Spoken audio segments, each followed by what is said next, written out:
Frédéric Mincieux, qui est directeur général de Clogère, va me rejoindre à présent. La problématique est simple. Comment intégrer l'IA dans son ETI? Ça aussi, ça fait partie des enjeux qu'ont les ETI, c'est-à-dire comment intégrer l'IA. Eh bien, c'est ce que va nous expliquer Frédéric Mincieux. Installez-vous, je parlais de vous.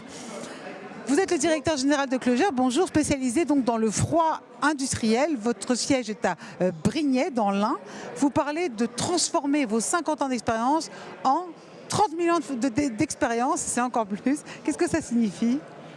C'est un concept, ça a toujours été un rêve chez moi, c'est le concept de dire vous avez aujourd'hui 3000 collaborateurs et collaboratrices. Ces 3000 collaborateurs et collaboratrices ont chacun 10 ans d'expérience en moyenne. Si vous arrivez à capitaliser toute cette expérience, la partager avec l'ensemble des collaborateurs et collaboratrices, vous arrivez à ce chiffre des 30 000 années d'expérience. Et alors comment on fait ? Comment on fait ? C'est ça qui m'intéresse. Ça a toujours été mon challenge et il y a eu beaucoup de défis. Un des éléments qui a changé la donne pour moi, que j'ai découvert il y a 2 ans, c'est l'intelligence artificielle. Parce que je me suis rendu compte qu'avec l'intelligence artificielle, vous pouviez faciliter la mise en forme de cette expérience des experts, par exemple. C'est ça votre 10-20-50 ?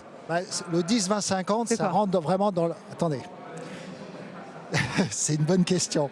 Donc le fond est de dire, ok, j'ai le moyen avec l'IA de capitaliser cette expérience. Voilà. Après, la difficulté, c'est un collaborateur, une collaboratrice, il est dans l'opérationnel, il n'a pas le temps.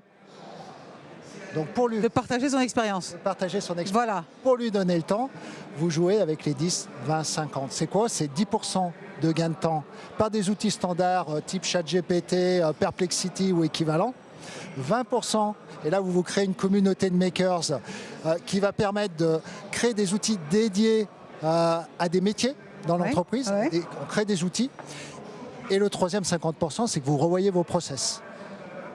D'accord. Et comment on les revoit les process ? En fonction de ce qui a été fait dans les 10 et les 20, c'est ça ?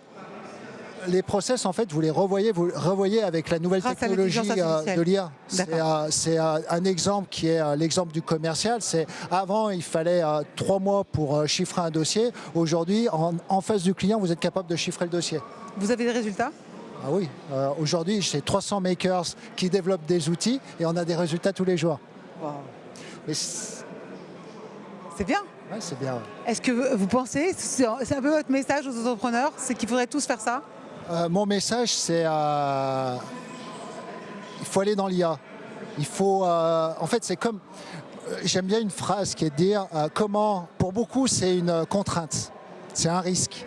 L'IA, moi, je discute avec beaucoup de chefs d'entreprise, c'est une contrainte, ils ne savent pas comment faire, c'est un risque. Et le vrai enjeu, c'est comment on transforme cette contrainte en opportunité et cette opportunité en réalité. Et ce que je conseille effectivement à tous les dirigeants, c'est de se lancer dans l'aventure IA. Mais pour se lancer dans l'aventure IA, il faut que les dirigeants pratiquent l'IA. Pour donner l'exemple. Merci beaucoup.